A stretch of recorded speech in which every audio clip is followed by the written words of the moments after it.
So I just want to say real quick that this is going to be this episode and then the following episode are going to be the last times you see this disgusting layout, this horrible like podcast format that we have with this terrible fucking webcam that I have in there. It'll be the last times that they're used. And then on top of that, we're going to be starting to try to do these a little bit more frequently with a little bit better, like maybe trying to actually get some guests on there. So we're going to try to get more involved in here. And for creators, for people, because we are talking about the Steven Crowder issue, there's going to be a lot of opinions thrown out there. These don't necessarily reflect any actual opinions or thoughts that myself or Jake have. So for love of God, they're just talking points in the video. You don't get your fucking panties in a bridge.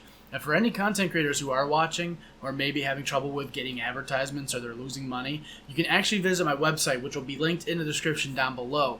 And I can actually help you guys with trying to maintain sponsorships, helping you out with an action plan, trying to earn more money. But without further ado, let's get right into the episode. And then, like I said, in a day or two later, the next episode will be up. I do want to roll into this really fucking fast before we go into the Crowder thing, because I'm going to go ham in the Crowder thing. Why the fuck did the Campcast end? Them motherfuckers pissed me off. Commentary community people, keep doing your fucking podcast. Hire a motherfucking editor. Talk to me. I will get you sponsors.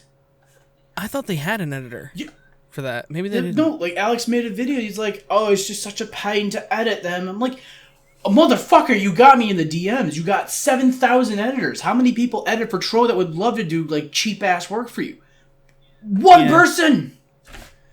I'll be honest, that kind of bugs the crap out of me because that's an easy edit. It takes more effort. There's not many cuts in that show. No, Camcast was decent. Like that had a little bit of effort put into it with the visual aspect. Not much, but it put some effort in. And they were just like but I mean like compared to editing like a commentary video, you don't need to do effects. It's just listening to the conversation. Yeah. It's piss easy. If it's a 2-hour conversation, especially if it's a comedy conversation between two friends, come on, man. Come on. I can't stand this excuse of it's so difficult for us to record bullshit. Bull fucking shit. Y'all just didn't want to fucking put the effort in.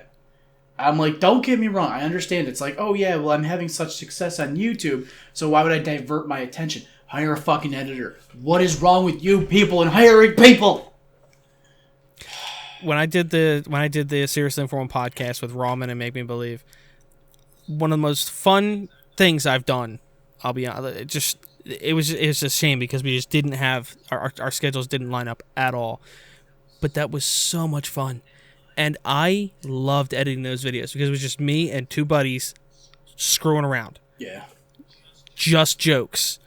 It would take like 2 hours to edit it.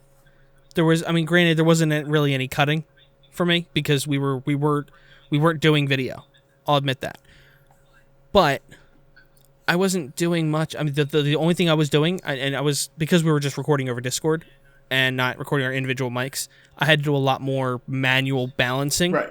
So if anything, it was more frustrating on the audio level, because it was all constantly going up and down. I couldn't just like normalize the whole thing or anything like that. Yeah, it was really frustrating on that end. But it wasn't frustrating to the point where it was annoying to do. So it really disappoints me that they couldn't just hire an editor or something, because I love that podcast.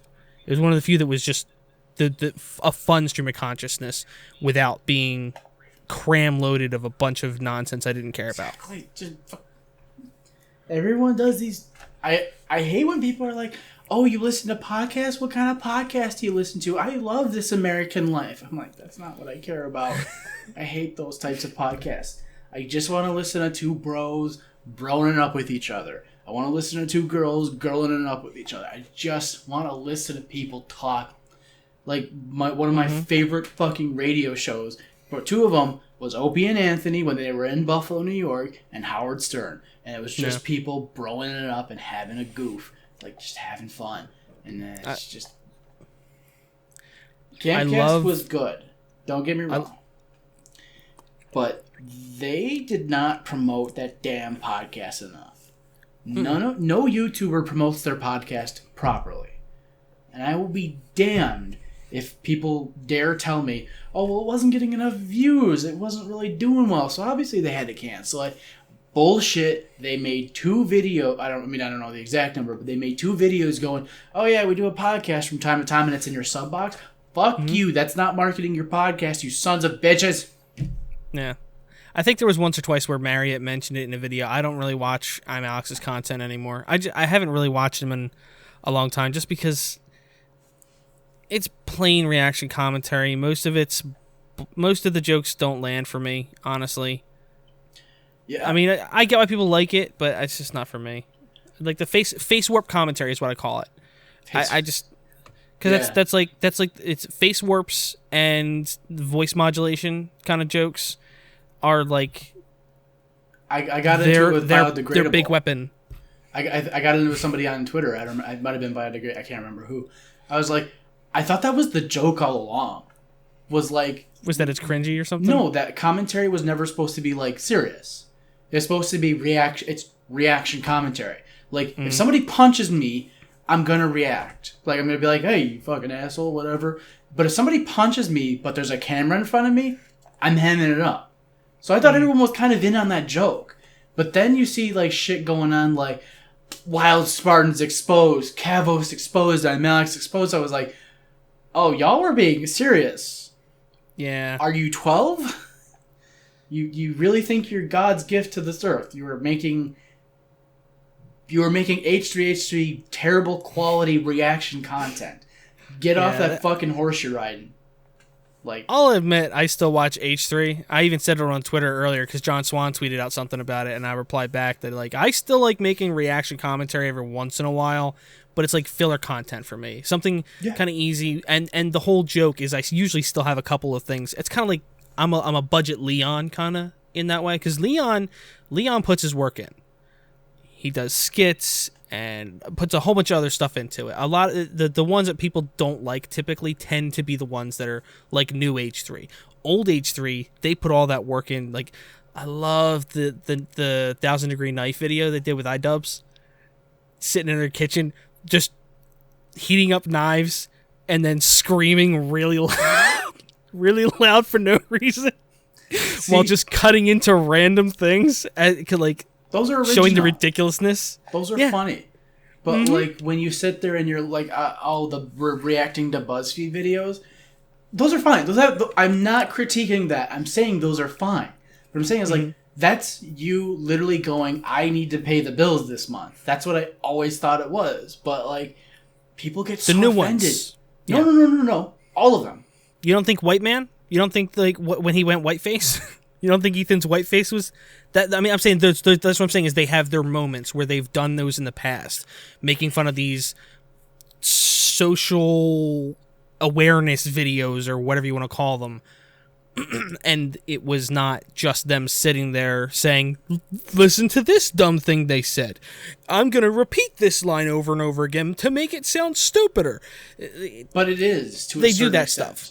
What I'm saying is like, they put the joke at the start and then they carry it throughout the video. And that's fine. That's funny. It's original, but it goes for too long.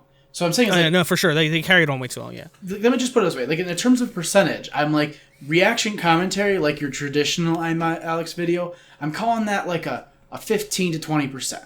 It's like it's got its place in its moment and people are going to enjoy it. But for the most part, I'm not going in rushing my girlfriend like, you got to watch this video. Like, I would never even deign to show somebody that video because that's not something I think any human would be. H3H3 doing whiteface is like, I might show my best friend that. Like, I might do that. The 100 beanie, 100 shirt video. Oh, yeah, I'm going to be like, look at this stupid thing. Or no, I'm sorry, Vape Nation. Original Vape Nation. Like, that type of thing. Like, I'm going to go out of my way to show that to people because I think that's so crazy. And that's kind of how I judge most of these videos. But reaction commentary in general is just like, I'm not even going to talk about this. That's how uninterested, uninvolved it is. It's just Are you kidding me? This kid just did what? Yeah, that's the thing I can't stand when people they make a big deal about nothing to make the video. That's why if you have something to say, I get it. And that's why Leafy was viral. I'm telling you, that's why Leafy was viral. It's 12-year-olds who thought this was the awesome iDubbbz videos. They didn't know any better. And they go to their friends and they go, oh my god, you see the new Leafy upload? Meanwhile, anyone who's over the age of 16 is going, yeah, I'll watch it, but I'm not like super entertained. It's just there. Yeah, I tried watching his content so many times, and I was just like, why do people like this? I mean, I get that it's fast paced. I get that he's making jokes, but it's like the same jokes every video. Yeah. Just at a different target for a different reason. Well, but it's the same cookie cutter joke. That's why I thought Crowder's I Am Sorry video was really interesting. Because it was going, here's the last 3 years of my offensive jokes as a big just, I'm so sorry. We're sorry. Like, that it was so well done in that regard. And you get somebody like Leafy, the Cabo, Cabo's half and half. But, like, the reaction commentary, just in general, just good generalize and say the reaction commentary, and they go, look at me, isn't that funny? Wild Spartans is the best example of, like, let me just laugh. This is so cringy. Dude, you need to be less serious. You're on the internet. Like, come on, bruh. Like, do you think you're doing anything? Do you think you're adding anything? Are you putting simultaneously any value in being this? too serious while criticizing somebody for being too serious? It's just that constant adage of, are you adding value to this conversation? If the answer is no, your content's not interesting or of value. You're just there. That's it. Are you adding something to it? Okay, we'll talk then. That's why iDubbbz is like heralded, because he's doing something original. That's why you see like the H3 podcast when it first started off. It's like, oh, in the sea of podcasts, we have one that's getting interesting and getting involved. And then you saw it go downhill. Baited Podcast. You saw this really interesting idea of amongst the sea of doo-doo going out. Interesting. And then it falls off. You see fucking Philip DeFranco. Boring as shit. But he is able to do something slightly better than Drama Alert, which is attract the masses. Yeah. Like, I will say in the just guys hanging out podcast thing, I'm glad I at least still have Gus and Eddie. I can't watch them. They're a little weird. They're a little goofy, and their bits they usually end up laughing at the end of their bits, which is a little bit of a letdown. I don't know why, but for some reason it's like, wish you would have just kind of rolled that into the next bit. Yeah. I don't know why. I really wish I didn't feel that way, but I do. I can't change it. Their podcast is... But I enjoy it still. It's like right there. It's just... It's like... It feels very natural. That's the thing. It doesn't feel like they're cultivating anything. It doesn't feel like they're trying to be anything else. But yeah, it does feel like there's just... It feels like there's something missing or something off. I don't know what it is. I think it just needs to be shorter. I think that's it. The few episodes that I watched was just like, this is good, but I need less of it. But that's my opinion. They are better when they have a guest. They are better when they have a guest, I think. A lot of people like them when they don't have a guest. But I personally liked it when they've had guests, just because there's more people for them to bounce off of. Oh, yeah. And there's it's interesting watching the dynamic change just a little bit based on the person that's there. Like Chris Raygun. Love that episode. It's only happened once, but I'd love to see him back on that show again. But that's what I'm saying. It's like that show at least will help me kind of get by. I like dynamic banter too. Love dynamic banter, but every once in a while, Steve Zaragoza gets a little bit too political. I don't know that one, but it's technically two of the hosts from SourceFed. Okay. Mike Falzone and Steve Zaragoza. I wasn't really around for SourceFed. I kind of just caught at the end. I was like, because I never really knew about it. I didn't know about Philip DeFranco really until like almost guaranteed you've seen Zaragoza and just don't know it. Because he's like even been on Disney Channel and stuff like that. Because he's I don't watch TV. He's a goofball. Shit, I don't watch TV. No, but I just mean like that's his reach. Like he's hosted E3 shows and Comic-Con events. There was actually like a Comic-Con network or something at one point, and he was hosting a show on there for a little while or something. Yeah, but anyway, yeah. So Dynamic Banter and Gus and Eddie, those are my two goofy guy talks that I get to watch still. Well, if we want to go in goofy topic, because we've been on this one for long enough, I want to go on Steven Crowder. Because that was the whole fucking point of this episode, was to go off about Crowder. But yeah, I have one thing, and I'm looking at the Steve guy. I'm like, yeah, I don't recognize him. No, that's surprising. But okay, he's a really funny dude. I'm gonna give my take on this, and it's gonna be a bit controversial because, let me put it this way: you don't automatically become an asshole in my book from day one. Like, I gotta know you. I automatically assume I don't like you. So I do have that natural inclination to just be like, okay, you're another person. You're probably not gonna play any significance in my life. But you have to do something to offend me as a human being. You have to do a thing. And what I think is the biggest killer of, like, just character is somebody who loses an argument and then they decry foul to the end. They will say, I've been wronged, I have been dirtied, I have been soiled, when the fact is provable that Crowder didn't break any rules, he didn't do anything other than say mean words to you, so you're going to attack everything and everyone because you were wrong. Now here's the part that really fucks me up the most. Why hasn't Vox fired him? For one specific reason. Vox is a corporate website and a big media enterprise that relies on advertisers and investor money. You have a writer who's going out of their way and attacking brands and saying, how could you support YouTube? Why would any of these advertisers want to work with Vox now? Because it's Pride Month, bro. I'm Coca-Cola, and I was just attacked for supporting YouTube during Pride Month for anti-LGBT. Oh, well, the guy who's attacking me is also working at Vox. Well, I don't want to deal with this drama again. I don't want this negative PR. I'm not going to sponsor or work with Vox Media either. If I'm Vox, I'm firing this guy because he's damaging my business. Not because he's gay or he's running hit pieces or bi or whatever he is. He's damaging my goddamn business. Like, how much is Vox... what kind of hit has Vox taken for this whole thing? I would imagine right now none. But that's the problem, is that it's divisive right now.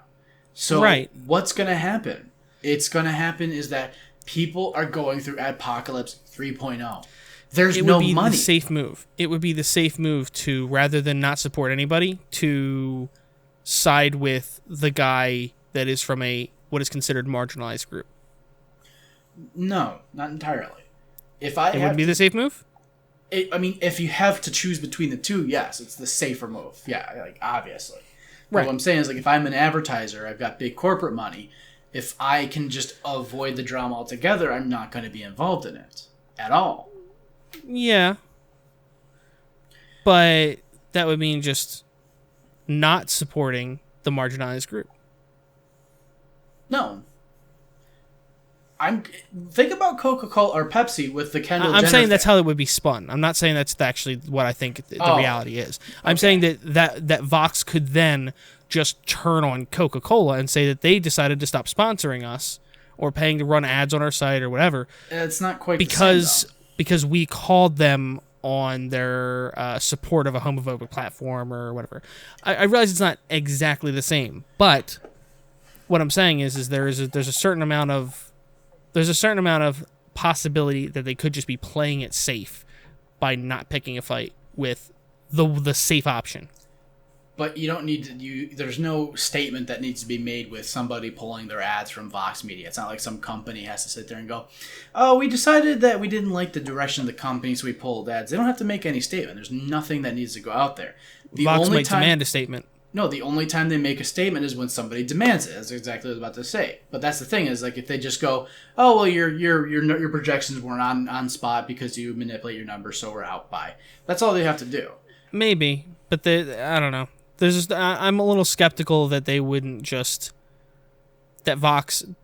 I'm a little skeptical that Coca-Cola wouldn't be worried that Vox then playing the same hit piece game that they've played with everybody else wouldn't concern them. I mean, that again, it's just a matter of playing it safe. This is the same thing as we were in our last conversation, where there's kind of like the safe side of the business option. There's like two options. There's the safe side and there's a more aggressive side. You're more on the aggressive side, and I'm more on the safe side when it comes to that stuff, I think. Well, even still, going back to specifically Vox, I'm like, there's a risk there. There's a legitimate risk. You are risking your viewership, your readership, your website, and right now you're getting that traffic boom. But I don't know if you know much about this, but Crowder doesn't talk about this much too, which is killing me. Is like these websites are losing money. Like I think there was a $200 million investment from Disney in these types of companies, and they're saying is like they're not even worth half of that, like close to half of that. These companies are hemorrhaging money because they spun narrative politics as the way they wanted to sell their media. They wanted to write articles about woke politics, woke journalism being the progressive, the hyper-progressives, I'm going to call them now. And they're finding, our readership really doesn't respond after a while. They tend to get burnt out. So they're losing money on this stuff. So what do? They do whatever YouTuber does, which is they're relying on rage bait and clickbait. And if I'm an advertiser and I'm just trying to sell my products in front of people, I don't want to sell my products in front of people who are constantly trying to rile people up or trying to cause division. I want my products to just go out to people who want to buy my fucking product. So if I have to choose who I'm going to try to sell my products to, I'm not going to YouTube or Vox or Facebook. I'm going to somewhere stupid like Twitter and Instagram that has the metrics and the algorithm. So I'm a company that just needs to sell a product. I got a $20 million budget like Coca-Cola. I don't need to spend it on these websites. I can choose where I want to go because that's where the audience is. And if I lose out for a couple months on YouTube, then I lose out for a couple months on YouTube. I'll just come back with a lower offer and make more sales. That's a different thing. But anyway, I just think from Vox's standpoint, it's insane that they hold on to this guy. Because from a lawsuit standpoint, like, if he comes at us and says, I was fired for being gay, it's like, well, no, we have provable damage that you could be causing to our business. Oh, yeah, sure, we saw this nice increase, but we saw the increase of threats against our company, and because you helped to incur those threats, we got to terminate you. Yeah. Like Vox is having that whole union thing. I wouldn't be surprised if he got fired from that, but that's a different issue. So you know the Crowder side of things, or no?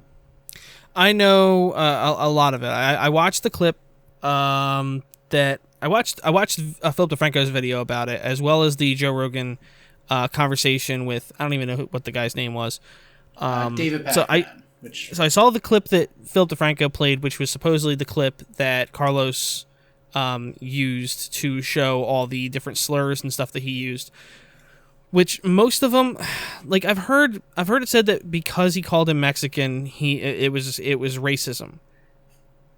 And because he mentioned that he's Latino, it was racism. That is such a small, because like he didn't actually say it in a derogatory manner. He just said it like describing the guy. Like if a black guy said, so this white dude is just sitting here, that's not racism. He just described the person he described them by their characteristics instead of saying their name. I think Bill Burr had a really good joke about that. Bill Burr has like a really good joke about using a descriptive characteristic of somebody. I think his joke goes, so I'm sitting there in a restaurant, fucking Asian guy comes in. Nothing offensive, nothing really heard about it. But you throw the inflection or you change it, goes, this Asian fucker comes into the restaurant. Whoa, we've changed the entire narrative of that conversation.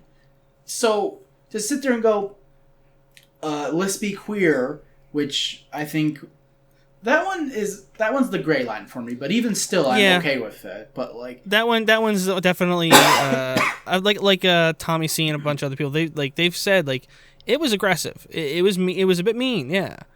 But I don't think it really should have. I don't think it really should equate crossing a line. I think a lot of the problem is that people are taking previous statements about things like gender politics and all this other stuff, and they're merging them to create one climax of a situation, Without a where doubt. all of this previous stuff means that this is confirmed this. But they're taking a bunch of different things and creating a new situation from one situation. That's the way it feels to me. I mean, I admit that that one in particular, there's a couple of things that he said, and it's possible there were some slurs that have been used at some point in time. I don't know. I've watched Crowder's Change My Mind series quite a number of times. I find that series entertaining. Most of the time, because of the actual back and forth conversations they have that are fair and rational, and not watching crazy people lose their mind at him for standing there. But I enjoy the actual debate back and forth that they have it a lot of times. So I don't know his content that well. So it's possible he's said or done something I'm not aware of. But from all those clips that I've seen people sharing around and stuff, I've still not yet seen him say anything outright homophobic. Because everyone likes to take the terms like racism and homophobia and make them about anything that is slightly could be interpreted as against something. Homophobia means he's terrified or really angry at gay people. I don't think because he has a problem with one gay guy's opinion about things and mentioned that he's gay when kind of dramatizing a situation to make light of it, I don't think that describes hatred or... Your last part there is what kills me the most, is like how spot on you are. Is that it is not about talking about him in a derogatory way. It's literally, I'm debunking your opinion. I'm going to throw in a joke here that makes a joke about you and your characteristics, and then we're going to go back to the video. Isn't that the same shit that John Oliver, Jon Stewart, Stephen Colbert, all of those people have done for decades? Yeah. I'm like... Yeah. That's my big problem with not only this situation, but the complaint about commentary channels and all these other different things. Stephen Colbert, for example, I loved it when he did his satire on Republicans. Yeah, it's fantastic. I'm right leaning. I'm not like I don't identify with either party because I don't. The whole party thing is stupid because if you say you lean this way, even people start assigning you to, oh, so that means you believe in this, this, this, and this. No. Don't tell me what I believe. It's funny. I have become a hard centrist for that very reason. Yeah, right. The issue I have is stuff like where Colbert, like I said, I was right leaning. He was lampooning the right. So there's a lot of stuff that he was making fun of where I'm like, I get it. Yeah, it's funny. There was a lot of things where I was like, I don't agree, but it's funny. I like the execution. But then he started the new working on the show he's working on now. I can't remember which one it is. And it completely flipped. Yeah. And his tone is completely different than it was before, right? And his tone is much more aggressive. Yeah. It's funny to me because they said that the videos were harassment because he repeatedly made videos on the same person. Not because he was using slurs or because he was being homophobic or racist. That's not why it was harassment. It's because he made a bunch of videos. How many people you'd have to ban if that was the case?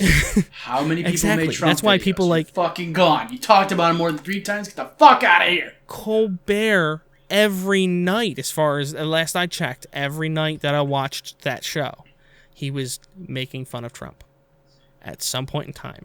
For the way he looks, for the way he talks, for his mannerisms. Wait a minute. The only difference is that those are not stereotypically assigned to a group of people. It's the only difference. Yeah. So because you fall into a stereotype, he made a joke about a stereotype that you fall into, which makes it wrong. So wrong. I don't get it. No, I mean, I get being bothered by it, but there's even there's even snippets of his own Twitter page where he not only acknowledged that people were making fun of him for being effeminate, but he was joking about it. So I'm. Where was the problem I got then? two controversial opinions. Why did it wait till Pride Month? No. Did you coincidentally did your balls drop during Pride Month, or is it that you waited till Pride Month because you knew that was the most opportune time to start a war on somebody? Have you seen his tweets? Because they were being aggressive. Have you seen Gay Wonk's tweets from the past, like the ones that are like popping up? Yeah, that's what I was talking about. He's been talking about like people, like he was talking about him. Yeah, he was even making jokes about Crowder making fun of him. Like, he was making jokes about it. He was fine with it. Like right there, you're invalid. You as a person of trying to make an argument, you are invalid. You are a dirty fucking liar. Dirty liar. That's what I'm saying. That's why I find it so suspicious that it waited till Pride Month. It was like June 1st when all this started going down. Yeah, that sounds like yeah. So I got two controversial opinions here. I'm kind of hoping you debate me on one of them because I'm intrigued at this one. I've kind of had my opinion a little bit flipped around by this, but I think the idea of YouTube taking away people's monetization for being mean on their platform, it's not the worst thing in the world. I'm actually kind of okay with it now. Because I hope that's not the one you hoped I was going to bait you on. No, I've actually kind of changed my opinion because I've been of the longest standing mind. It's like, yeah, if you like the algorithm thing. If you have a video that's maybe not quite like rated if it's rated above PG-13, yeah, it would make sense that YouTube doesn't maybe want to put their advertisements on there because that's not what aligns with their corporate values. I don't like it, but I understand it. It's like I reluctantly agree with it. Put it that way. It's like fair enough. But I think it's ignorant for them to just be like, oh, we have rules that help show you when you're crossing that line, although they have no real relevance. Like, it does not matter. We're just making this shit up on the spot. Yeah, now, it's all about twisting the existing rules. It's just twisting it to how you need it to work. Yeah. Now, the other opinion is this. And this is the thing, if I was talking to Carlos, I would say to his face. I don't personally agree with it, but you are allowed to be the biggest racist, homophobe, xenophobe, blankophobe in the world. You are allowed to do this. There is nothing saying you can't do this. The reason that I don't like homophobes, because I knew one, because they're not people I like to associate with. I don't like them. They're not good people. Mm-hmm. But I'm not going to say shit to them or anything. I worked with a guy who was a legitimate homophobe. I've talked about this once to a couple people. I worked with a guy in a kitchen who was the server supervisor. I talked to him just on the conversation because I was getting sick of some shit that happened on Twitter where it was basically people were lambasting this guy because he was a racist. And I'm like, yeah, I can't stand this. Like, people in public are allowed to be racist. I mean, it's stupid, but you're allowed to be. But this guy went into a fucking 30-minute tirade with me in this room, by the way, of going off why he thinks being gay is a fad. All these trans people are just going with the cultural movement of the day. He was just like, oh, it's all a fad. These people aren't really like this. They're just doing it to be popular and socially accepted. I'm like, okay, I have to go now. Like, after taking like a beating of this, I was like, okay, I didn't mean to open this can of worms. Yeah. So I wasn't friends with that person because I did not like this person. However, he didn't not hire gay people. We worked with tons of gay people, a couple of trans people actually, one trans person if I recall correctly. The part that becomes illegal is when it affects business. You cannot sit there and say, I'm not going to hire you because you're gay. I'm not going to give you not going to bake you this food even though we agreed upon it because of this orientation. Like, that's the law. But at the end of the day, if somebody wants to go down the street yelling the N-word at people, they can. It's when they become a public disturbance is when the police would get involved.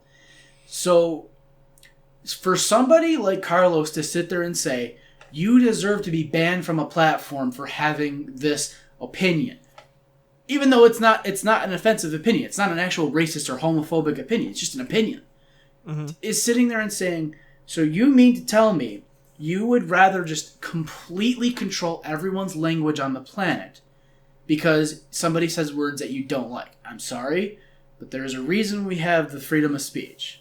And that is my biggest thing, which is, this is why I'm saying, like, I hope you will debate me on this one, because I'm like, I don't personally believe in it. I'm like, but if tomorrow my next door neighbor just wanted to start being racist towards me, I could make a harassment complaint. I couldn't fucking do anything about it. It's freedom of speech. They're allowed to do that. So YouTube allowing anyone to be racist on their platform, I mean, you can make the private company argument, but I think it's fine. I don't watch that content. I don't sit there and view it. It's not the type of content I consume.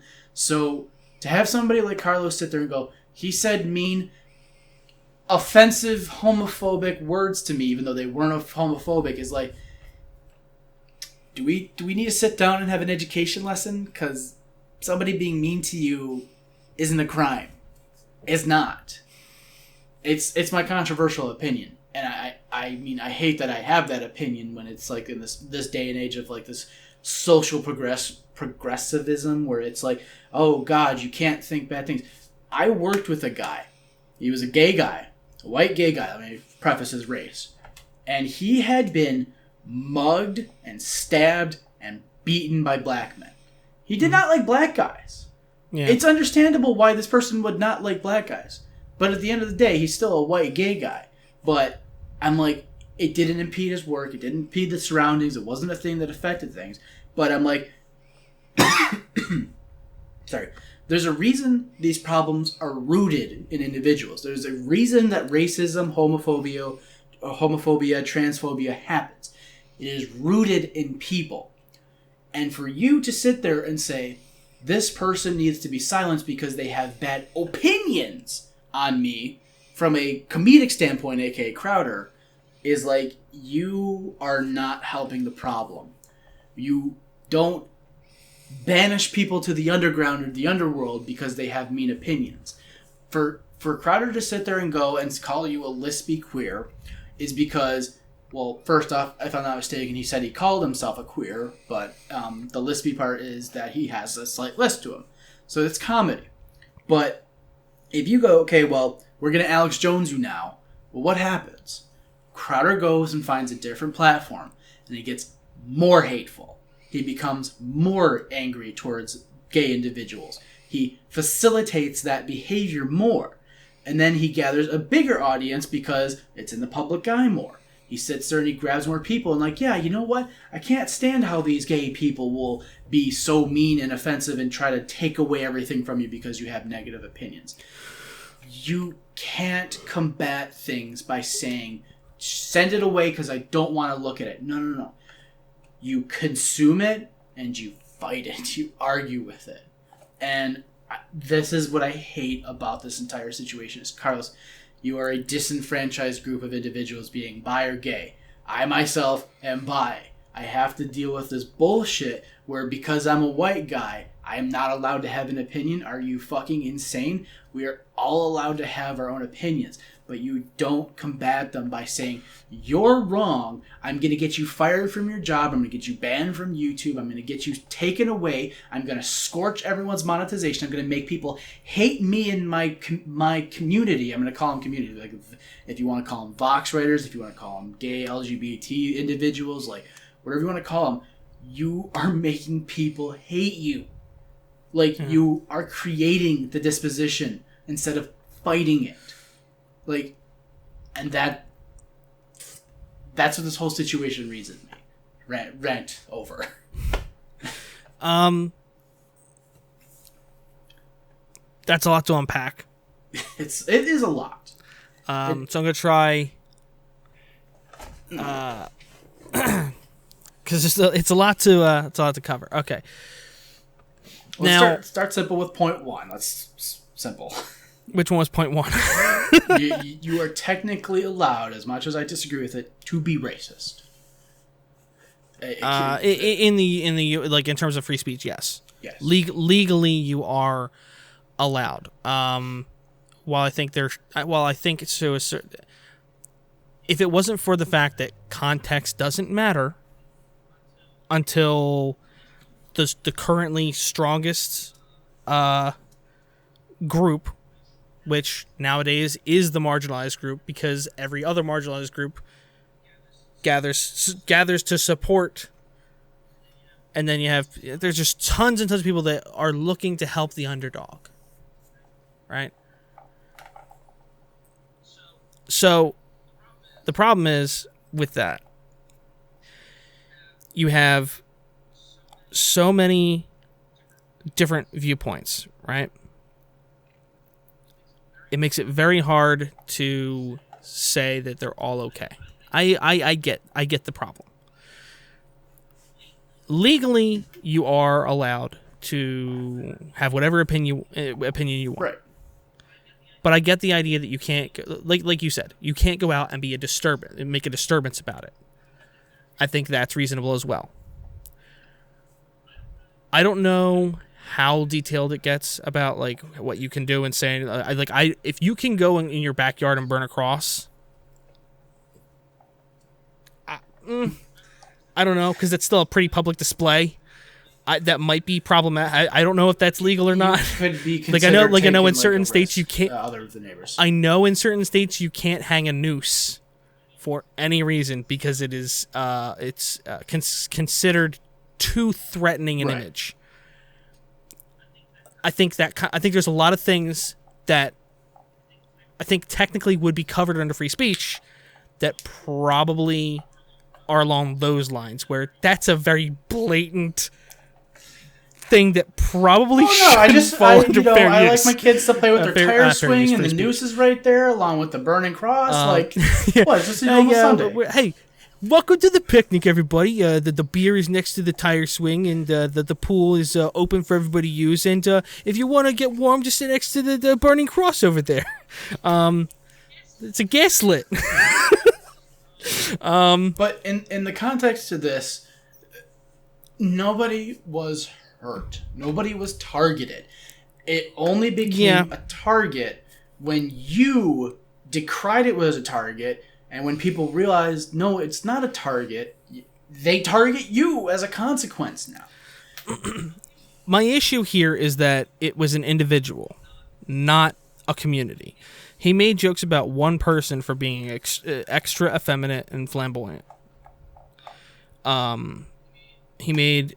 there was one or two things that he said that I saw that are borderline, but I don't know if it really... I've heard. I think it was Tobes. I think I saw Nick and Tobes talking back and forth on Twitter, and I think Tobes said something about like, or maybe it was, I don't know. One of them I think said something about how just because some people in a community use a word away doesn't mean everybody in that community thinks it's okay to use that word that way, or that people outside the community can use that word that way. But there's no rule book. There's no rule book for what words are considered a slur and what aren't. I'm going to go a step above you and say no word's a slur, in my opinion. If it's just said, it's only ever when the intention behind it is stated. Mm. And that's... I think it's ignorant to sit there and ever say that a word has power over you. You are a weaker individual if you say, this word controls my life. It doesn't matter what the word is. Even if it's like a woman who's like, if I am called the C word, I will lose my mind. I'm like, you are a weak person. Mm. Words can't hurt you. It's the action or the intent behind them that can. And that's what kills me is I'm like, Crowder did nothing in that realm. Nothing. But if you get somebody who goes, they're a racist, get them, aka like Antifa groups, or even if you want to go crazy and say like crazy extremist right-wing groups, which despite the news, there are a few out there, like they exist. But it's when you say, get them, that's the malice behind the word. The point I will disagree with you on, because I do agree with how fair use is used, except for, like I said, in certain circumstances where certain things technically kind of fall in a loophole, where it's clear, like with something like, again, with the burning cross, just because the present thing in my mind right now, it's such a clear image that has such a clear intention. And it's not subtle. If it was something like subtle, maybe it would be understandable. But for something like that, it's very clear in its intention. But when it comes to like things on YouTube, so like when we're talking about like white supremacist groups and stuff making videos on YouTube or something like that, like you said, it is a private platform, so they do have free reign. But I think there is a certain line that can be crossed. I don't think Crowder crossed that line because he didn't incite people. He wasn't trying to get people to go attack somebody. He was more or less debating with somebody that wasn't debating back. And to my knowledge, the guy never debated back. To my knowledge, he never responded to anything. But he's a public figure. Right, you're open to this kind of criticism. I mean, not of being gay. That wasn't a criticism, but I mean, you're open to these critical videos, and people like I've seen a lot of people that are talking about this say that he made multiple videos harassing him. But if he only used, because I think most of the clips he was wearing the exact same shirt. Most of the clips that were of the harsh statement he made, I think most of them were from the same video. What harsh? But they were all cropped up. The harshest from that set of clips. Oh, okay. Where he was calling him like a lesbian, queer, and all that stuff. I think if I remember correctly, most of the harsh ones, the harshest of them, he was wearing the same shirt. And I realize he wears a lot of branded stuff, a lot of his branded stuff and stuff like that.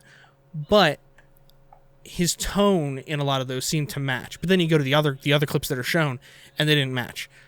So it's entirely possible, but I haven't really done the research to prove it or anything. That those are all from the same video. Like I haven't bothered taking the time, but I mean most of that, if those are all from the same video, then of course that tone is going to be there. And the thing is, we don't know what he was reacting to. Well, we don't know what was going on in the video that he was reacting to, or the lines he said before. No, the videos that Crowder made were responding, like debunking videos of Carlos's like videos. Like Carlos does like. No, I know that. But what I'm saying is we don't know what he said prior to addressing Carlos as being flamboyant or whatever. So I mean, there's so much content, like nobody has time to watch all of it. If he was responding to something that Carlos did that was like poking fun at somebody, right? But he was being overly flamboyant all of a sudden, more so than usual or whatever, then I could see why maybe he would make a reference to it, because all of a sudden he's more that way than he was previously. So I mean that would be context. That context would be important to him making that statement. So I don't know the full context of those clips. I just haven't had time to go back and watch enough of those or look up the list of videos or anything. I'm going to disagree with you a bit on this regard because, quick question, what year/age would you say you really started actively using the internet? I'm talking like 2 hours a day, like really getting in using the internet. What like year? That's a good question. I don't know. It's somewhere between. I'll say it's hit or miss between like 12, 13 and 18, 19. Like there was periods throughout those years where I would be using MySpace or Facebook. So like what years? Though? More so. Like 90s or 2000s. I don't know. It was like a mix. Huh? Well, I mean, it would have been like 2013, 2000. No, not 2013, 2018. 2002 to 2008. Okay. I had the decade wrong. I was about to say, I'm like, you only got the internet 6 years ago? What the fuck? Yeah, no. Well, we had internet all the 2000s and all that, but my mom used it a lot. There wasn't a whole lot going on in our house. We didn't have a lot of stuff paid for or anything, so I didn't really get a chance to use it much until I was a little older. So but once I got like an iPod Touch and stuff like that, I had more access to social media and stuff like that. I bring this up because there's this amazing video that was done called "Kids These Days Wouldn't Survive a Modern Warfare 2 Lobby." It is my favorite fucking video. I showed it to my girlfriend. She does not understand how I'm a functioning human being to this day. And here's the thing. There is an inherent flaw. I'm going to very, very clearly call this out right now and call it a flaw. And that is, there is a disparity between the old guard and the new guard when it comes to the internet. Mm-hmm. The internet, from old guard like myself, and I would consider you as well old guard, early 2000s to preferably early 90s. Which I consider it the sticks and stones generation. Sticks and stones don't break my bones. So sticks and stones may break my bones, but words will never hurt me. I'm going a little... No, not quite. No, I'm saying that's just what I call it, because after what I consider my generation, that's when everybody started becoming more and more sensitive to anything they didn't agree with. Well, so here's what the distinction came down to. What I've kind of come to analyze and realize is that there was this thing called a power struggle with the internet, where there were 10,000 websites out there all trying to get 10,000 viewers. That's why you see like Wang's video on you'retheman.com, you'rethenowdog.com. Like, that was a big deal back in the day. So you have thousands upon thousands of options of websites and things to visit on the internet, and the internet isn't as widely accessible to people. So who's going to go on it? Well, the people who are like in these subcults of like the internet, these little subsections. And then the power struggle kind of starts to come to a head when you realize, oh, okay, well, there's MySpace, and there's Twitter, and there's YouTube, and there's Google. Like kind of clear kings are being determined. So now we have these websites which are generally accessible and generally acceptable to all people now because the internet's more spread. So we have a disparity here between people who are like, no, this is what the internet is because we've been here for 20, 30 years building the internet, and now you're here and you want us to change it to the way that you PC parents want us to be. And the flaw that I was going to say is that as much as I don't like it, the internet really does have this mentality of you shouldn't have worn that dress if you didn't want to be raped. Like, that's kind of the mentality that the internet has, and people who make content. The idea is, okay, if you didn't want to be harassed or bothered or do anything like that, you wouldn't have put that out there. You wouldn't have plugged your microphone into the Modern Warfare 2 lobby. You wanted to be involved or have a conversation. You just got dragged in. And at any point, you could walk away. At any point, you could click the mute button. At any point, you could click the block button on those. But you don't. And there's a reason why you don't do it. It's because you want it to a certain extent. Again, I don't really agree with it, because as time has changed, the internet has changed, and I don't think it's fair to have this old guard mentality. But it's still there. And I feel like that's kind of the thing that, I don't want to say you and I, but I want to say you and I versus like the type of Carlos individuals have. Where it's like, we're sitting here saying, if I didn't want to be bothered, I wouldn't say anything. I wouldn't make my opinions known because I don't care what you think. I don't need to be out there. I'm not talking to you. I'm talking to my friends in DMs, or I'm playing games with my friend. That doesn't matter. If you're in these chat rooms or if you're in these forums, you are trying to make your opinion known. You're trying to put your opinion out there. And I think the ideology that because Crowder's saying mean things, he's inviting it in. Because Carlos makes his videos and he's doing these video essays trying to be like, oh, you're watching Fox News even though you don't know it. He's inviting in that attitude.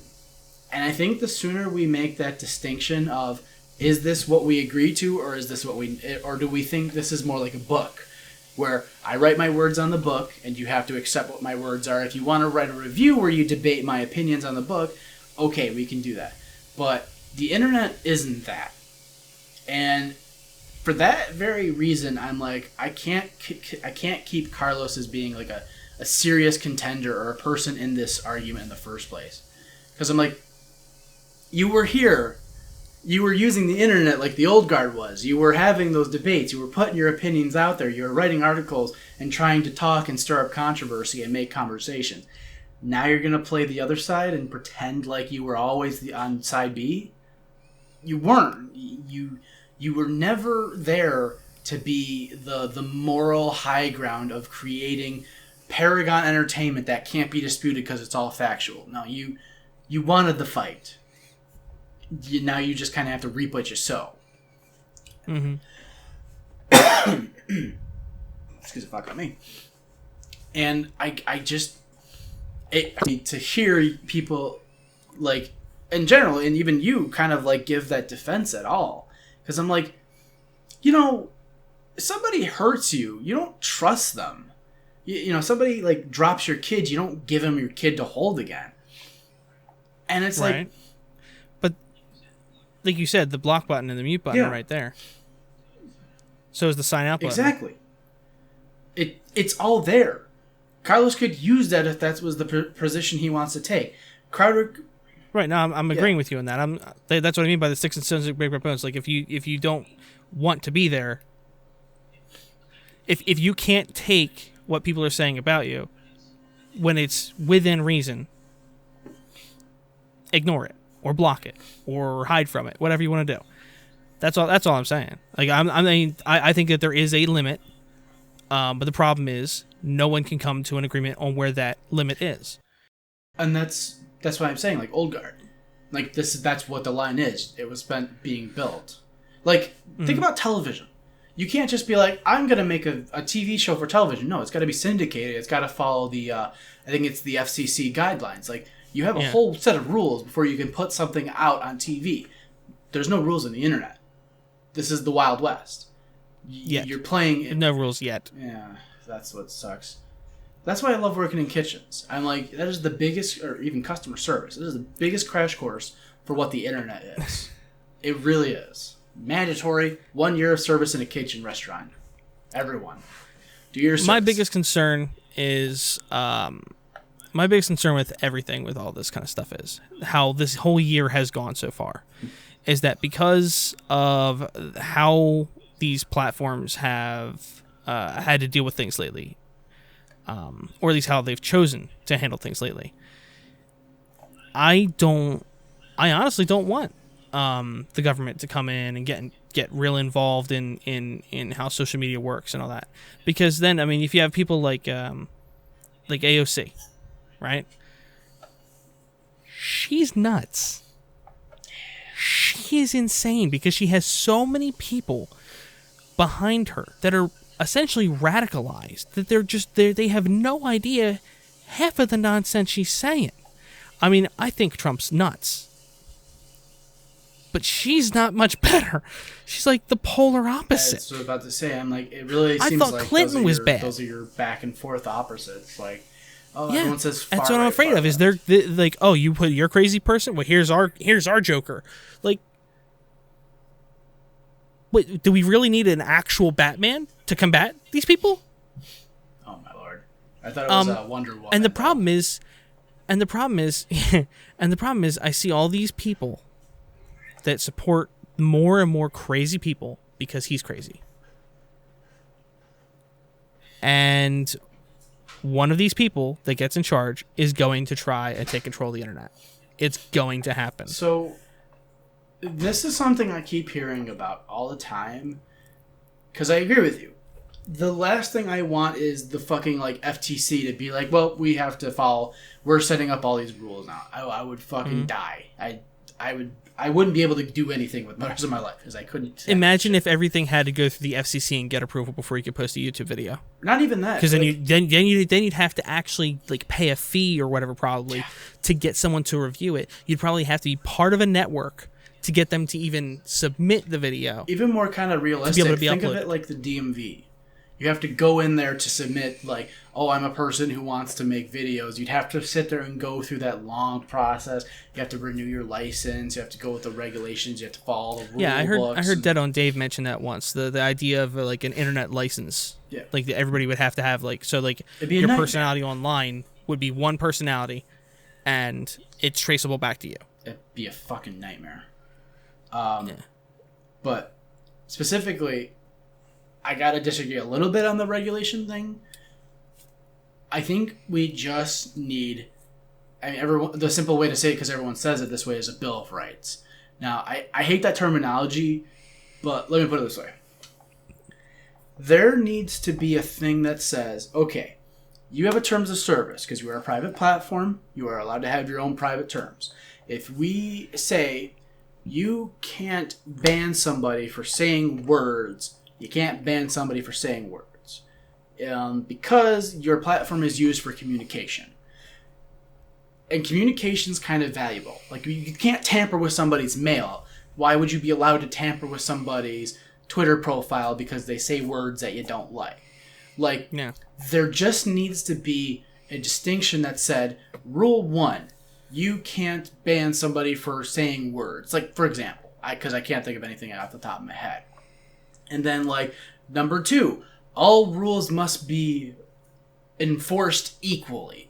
Like, and then you just go, okay, if your company is violating these couple of tenets we've set up, which are binding laws, just something simple like that. Just say, if you violate these binding laws and core tenets to the internet, you are penalized, you will take fines and financial damage because you cannot be trusted because what you're doing is you're dictating human nature.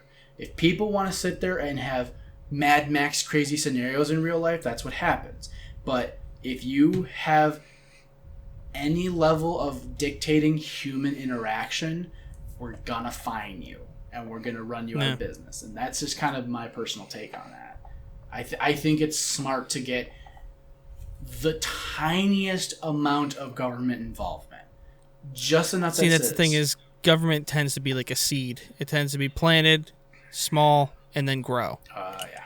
So that's what I'm saying is I don't think it's going to be soon, but I think at some point soon, someone is going to try and take some control of the internet, and then it will be a matter of expansion from there. I know it's inevitable. There's no way to avoid it. There's literally no way for this to avoid it, especially now that the UK that has their whole vice grip on content that they're putting through.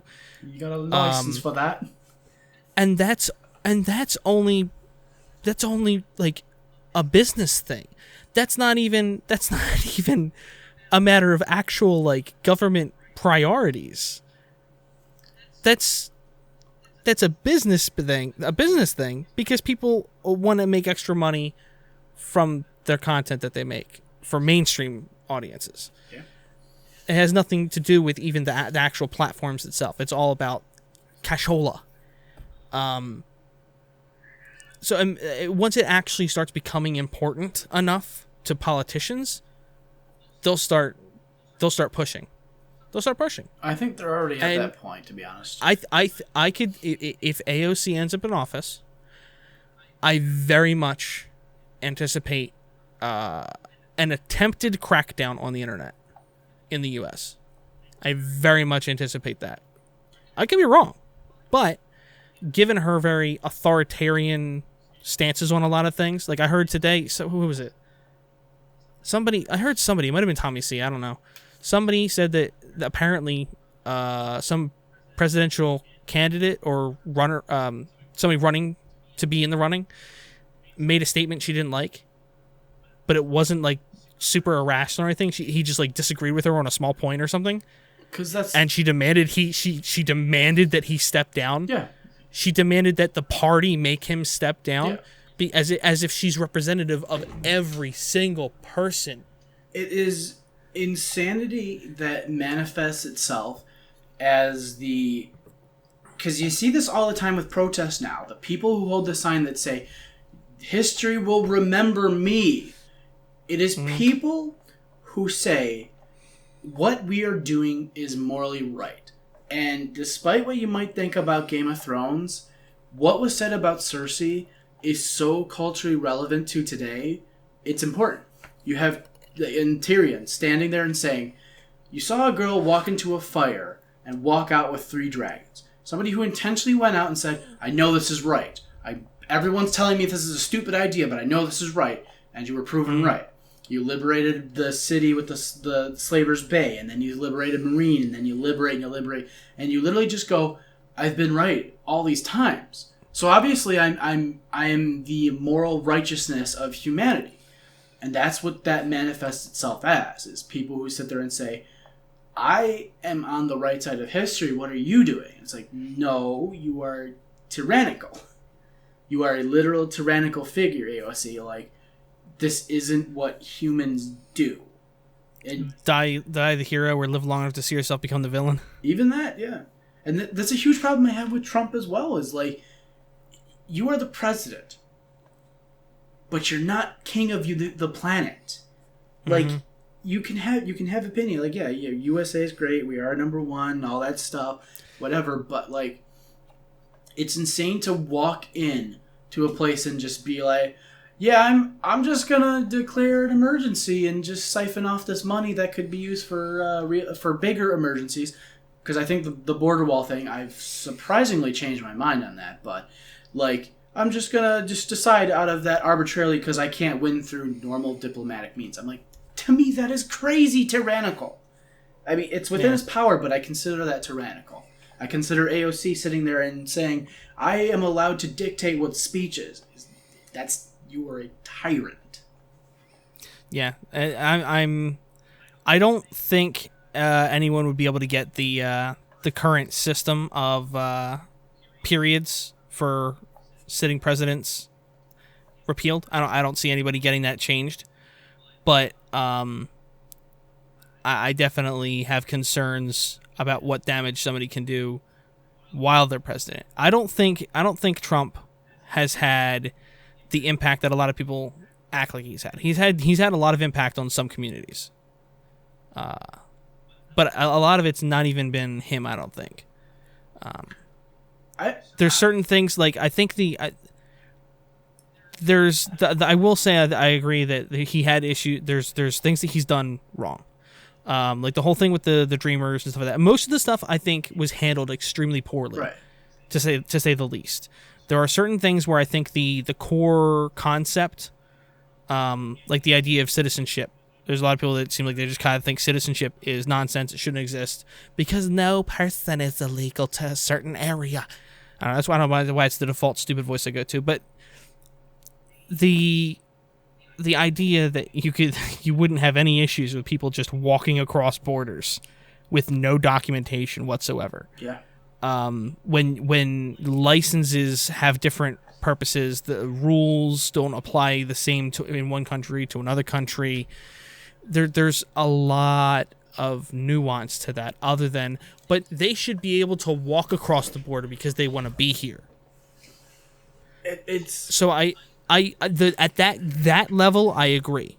Execution, not so much. But that's what I'm saying, is like, that's across the board. I was astounded. I understand the reasoning behind a lot of things, both Trump and AOC and other people. I understand the reason behind it and the core concept of the goal, right? The problem is how far they want to take it. And that's the problem I have with the way YouTube and all these other places handle things as well, is I understand your reasoning, but why is this the way you had to handle it? Because you're not handling it in a very optimal way, in my opinion. Yeah, I think at the very end of that, yeah, I like, you came around and I'm like, yeah, I think that's a really good way to say that. It's like, why is this the way that you're handling it? This doesn't... It feels like you're on these extremes. You're not sitting on the center being like, okay, we took the ideas from here and the ideas from here and we came here. No, it feels like you're like, it's almost like you're antagonizing. Yeah. It almost feels intentional. But on that note, we're going to have to wrap up here. Although I do want to continue this for a second after we're done recording. Because I do want to mention something. But anything else you wanted to shout out, mention, talk about? Nothing really. I haven't had any time the last month to do any work on anything really, so I got nothing going on right now. All right. I'm streaming on Twitch. That's about it. So if you get time, I do want to do an outside the box exclusive episode with you and just ask you my weird questions, because I didn't get to ask a single one this episode, and I didn't get to ask you the most important question in the entire world. So I'd like to do like a kind of bonus episode this coming weekend or something like that. Just real quick, like a 30-minute, just me asking you a couple of these silly questions. So All right. that'd be fun.